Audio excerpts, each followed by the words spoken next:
What's up, y'all? I wanted to, today's been a heavy day for me. I feel devastated about the death of Ma'Khia Bryant, and devastated about the ways in which,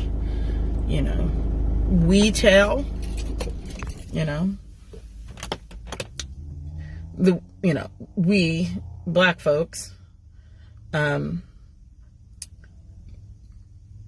are, buying into the narrative that somehow this is different because she had a knife and these sorts of things. And so I want to talk a little bit about that. I want to talk a little bit about the fallacy of that argument.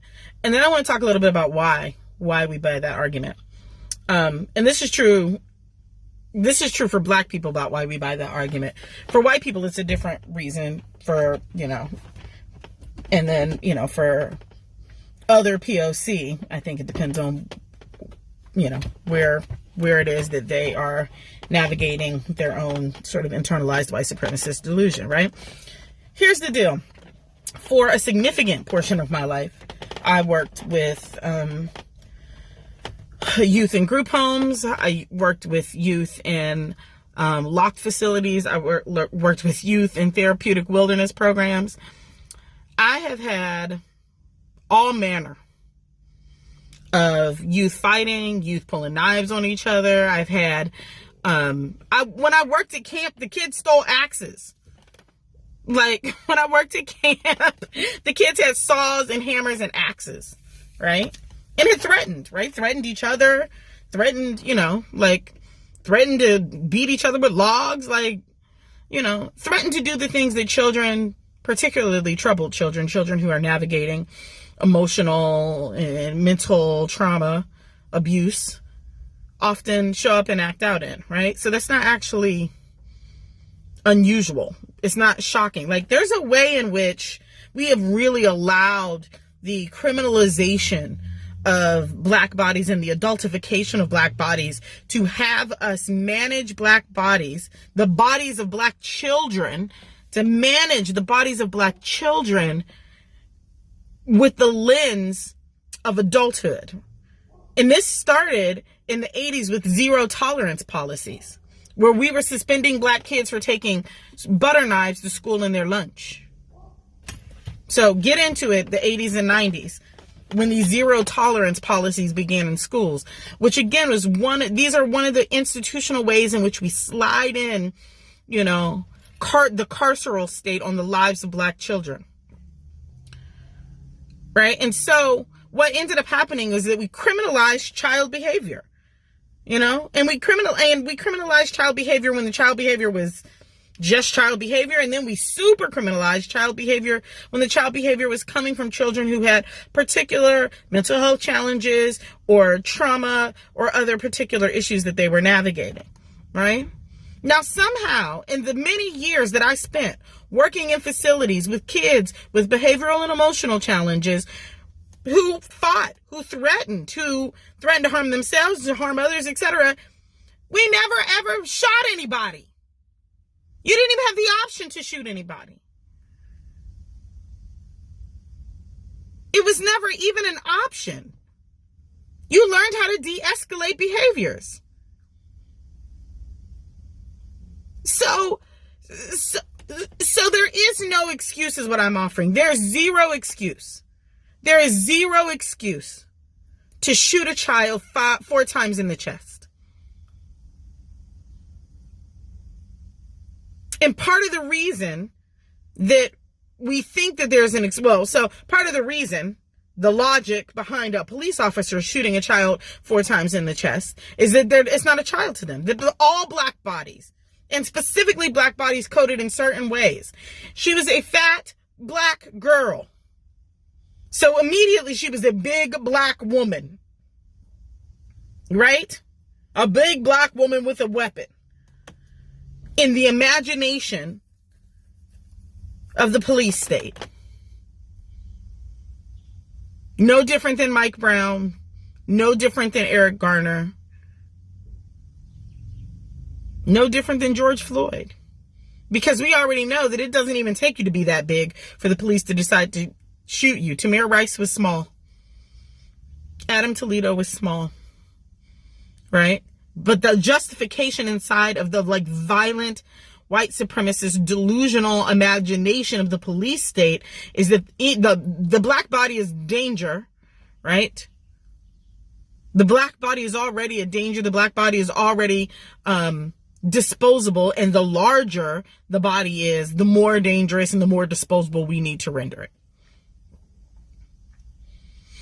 And so that is one thing. And so there is no excuse. There's no excuse. Every day in group homes and foster care services, grown-ass adults who learn how to deal with and de-escalate children with emotional and behavioral problems, who sometimes even have weapons. And historically, we did it. Always. Right? So, no. There is no excuse. But let me tell you why someone might align with that, particularly why black people might be aligning with that argument. And it allows me to access a level of compassion, right? Because I saw my friend Yaba Blay post the other day. She said, I learned how to fight white people. I don't know how to fight my people. And I can't believe that somebody would be on my page excusing the death of this child. And I want to tell you what trauma does to you. Trauma makes you figure out how you might not have to be it, right? The trauma of watching Black death all the time, indiscriminately, will make us try to find ways in which we can say it won't be us.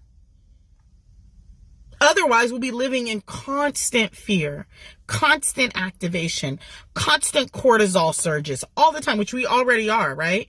But every time there's some possibility that we can make this some outlier, that we can make police murdering us something within our control, we will try to grasp that, because it is so much easier to think that there is something that little girl could have done to keep herself from getting killed than it is to think it doesn't matter what you do. Police are committed to murdering your body because that is what that system says you do to Black bodies. And it doesn't matter if you comply, if you got a knife, if you've got a nothing, and none of it matters. And we actually know this, right? Because you can look at the list of Black folks who have been killed, and it doesn't matter what they're doing. They're just living and they're dead now, right? But because the need is to regulate our own trauma response, we're constantly trying to figure out how I could have not ended up in this situation. If we can make the deaths our own fault or the fault of someone else, then it means what happened to them won't happen to us. That's the logic behind that thinking. And it's a trauma response, y'all. So I understand it and I have compassion for it. And it's a lie you're telling yourself. And I understand why you're telling yourself, because you're afraid. Because you're afraid for your children. Because you're afraid for yourself. And you'd like to think that there might be something that you could do that would keep this state from taking the life of someone you love or your own life. And I hate to say, but it is true, that there is nothing that you can do inside of the conditions of the state to keep the police from killing you beyond abolishing the police. It's the only thing. The only thing that will stop that system from murdering Black people, regardless of what they do, is that system ceases to exist.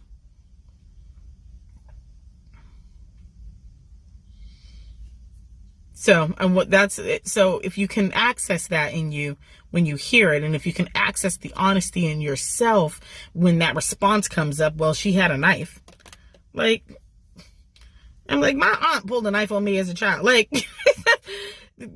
This is not unusual. It's really not. But we have allowed decades of conditioning us to carcerally treat young Black people, right? So that now we believe that every interaction we're seeing is criminal, when some of it is just the irrationality of childhood. And if you're a white person making the argument, well, she had a knife, then you're just a white person who's deeply committed to trying. Well, here's the deal. I'm going to also offer an end of compassion to the thinking behind whiteness in this as well, right? I would assume that if you are a white person who actually proclaims to be on the side of any kind of justice, and you find yourself trying to rationalize why the police might have killed this child, there are two things happening. One of it is underneath it absolutely is some white supremacist delusion that makes black bodies less human than other bodies, right? And whether or not you've brought that to consciousness or not, I assure you it's running in the background because it is the conditioning of whiteness.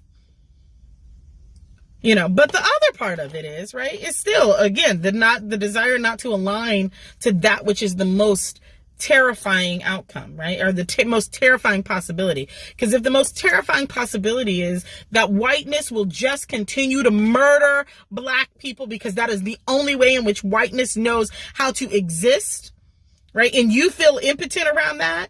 And you also feel like it is gross to be aligned with whiteness in that way.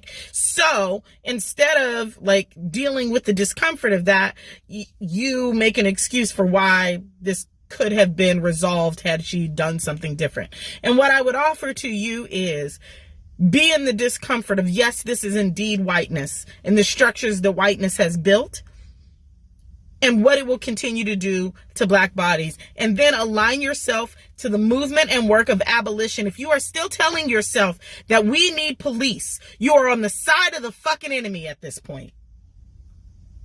Anybody who's still telling themselves that we need police when we keep seeing what police do, and I ain't seen yet what the fuck police do that is in service of my protection and my well-being, or the well-being and protection of the people that I love, I ain't seen that shit. But every day I watch the motherfuckers kill somebody. If that's the shit you're still saying we need, you are on the side of the enemy.